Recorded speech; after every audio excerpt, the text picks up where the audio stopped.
ولكن شحال بقيتوا باش تحكمتوا بالحبس؟ اشنو؟ شحال بقيتي من مده وانت معتقل؟ 4 شهور. 4 شهور. 4 شهور حكمونا، ما كاينش ديك الساعه ما كاين فيها ما بان فيها حتى شي واحد اخر. كاين لا دليل خاطئ مشيتي فيها انت وصاحبك. الدريه عطوهم شهرين للفساد لقوهم، وبقينا معنا واحد السيد خرج بريء براءه، وحنا بقينا تثبتت فينا الجريمه في حقنا.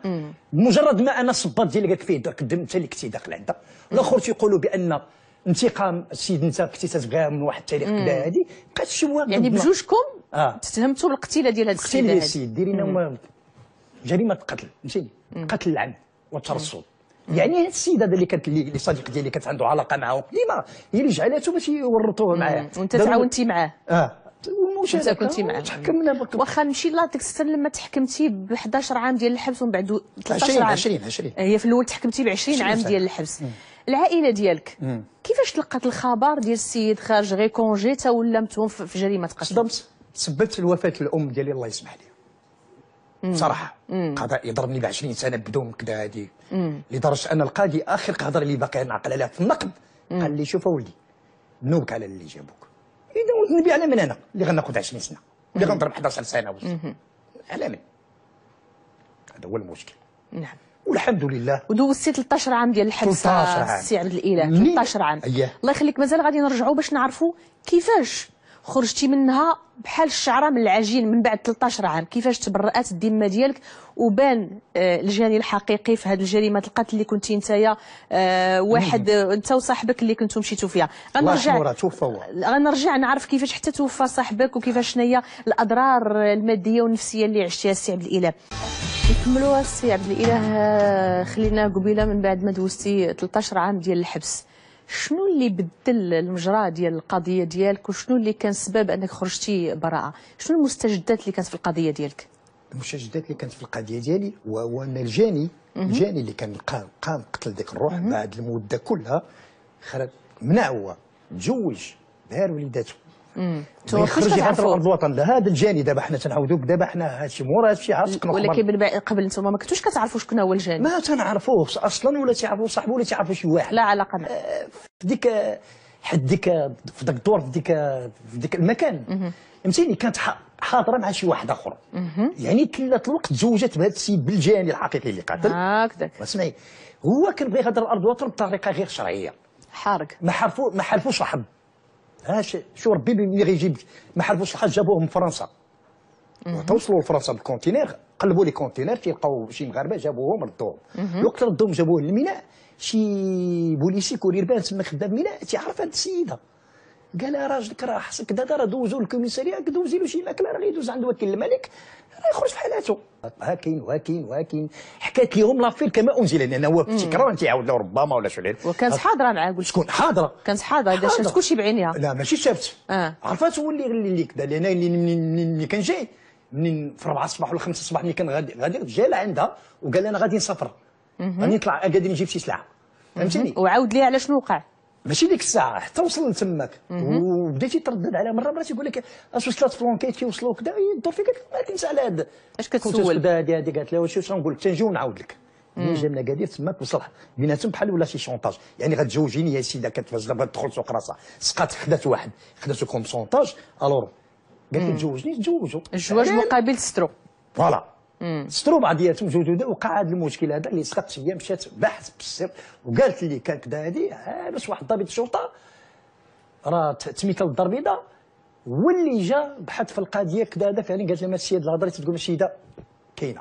لا ولكن اسمح لي، على نتوما منين تشد هذا السيد واعترفت المراه واعترف هو، نتوما بقيتوا في الحبس ما دا فيكم حد، ياك نتوما اصلا دخلتوا على هذه السيده هذه تماما. حتى واحد ما جا قال لكم راه الروح طاحت، راه لقينا القاتل الحقيقي، راه غادي تفتح واحد السيد جا عند صديق ديالي قال له راه فلان كذا. شكون واحد السيد غير منكم نيت ولا من الاداره ديال الحبس ولا شكون؟ لا هذا شاجي ساق الخبار منين دخل السيد دخلوه، ها هو داخلينه جديد تيعرفوا ولا السيكتور غير بيناتكم دايره الهضره. بيناتهم حنا ما خبرنا والو. جا عندنا واحد السيد قال لنا السيد اللي قتل الروح، ما قالش لي، قال للصديق اللي معاه الله يرحمه، قال له السيد اللي قتل الروح الضرير اللي ضربين فيها الحبس هو راه جابوه، راه جا على الهجره السريه واعترف بكذا هذه، وراه جا بغى يطلب مسامحه منك ماشي مني انا، من الاخر. هكذاك طالب المسامحه والاداره ديال الحبس وداك الشيء ما خاصو ما يتعاود، ثم كتصالحوا بيناتكم.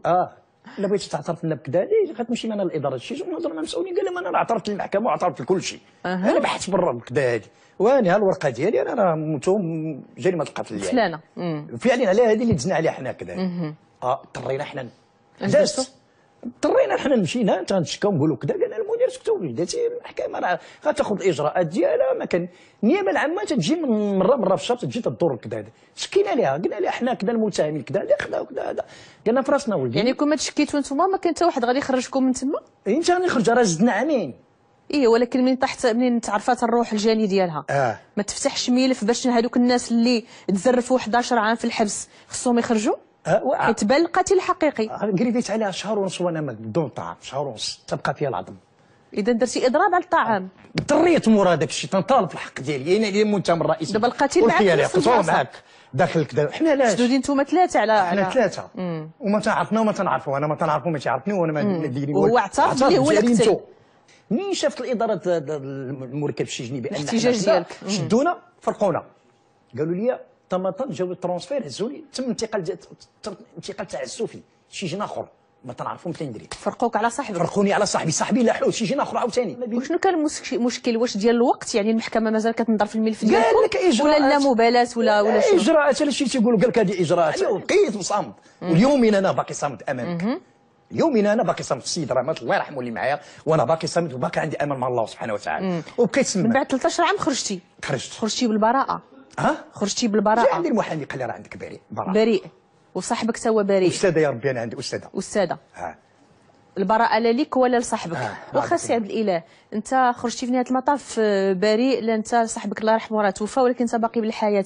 شنو درتي كاجراء باش تطالب بالتعويض ديالك لانك دوزتي نص من طرف من عمرك في الحبس ظلما وعدوانا وانت ما درتي حتى شي حاجه؟ كلفت الدفاع ديالي ولا شنو درتي؟ كلفت الدفاع ديالي وطرق جميع الابواب والله ولا شي باب. نعم اذا انت كطالب بالحق ديالك في التعويض. في التعويض تنطالبوا. انا عندي ملف كامل كون جبته لك راه جونغ بيبليوتيك يعني زعما عملت فوق المجهود ديالي. نعم. ولكن فكرت حاجه اخرى استاذه. فكرت حاجه قلت هذا الباب سد عليا الحمد لله فرج الله من جهه اخرى.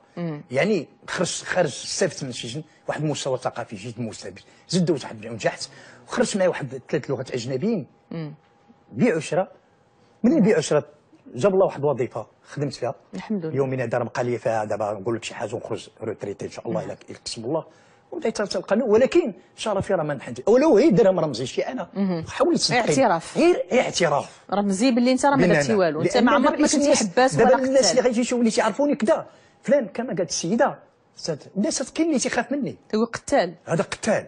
ما عارفينش القصه ديالك. ما عارفينش القصه ديالك. ما عارفينش علاش تيقولوا هذا راه خرج من الحبس. اذا انت محتاج للتعويض رد الاعتبار الاجتماعي لكل شيء. لا رد الاعتبار الاجتماعي عندك والراتب الاجتماعي الله يطول عمرك. الاجتماعي ما الورقه راه عندك اللي ما بقاش فيها الصوابط. لا شيء راه عندك ولا كاينه ولكن لا شيء مع المجتمع هو اللي صعيب. شكرا بزاف السي عبد الاله على التجربه كلها والقصه المؤلمه في الحقيقه اللي عاودتي لنا. حاجه مينا.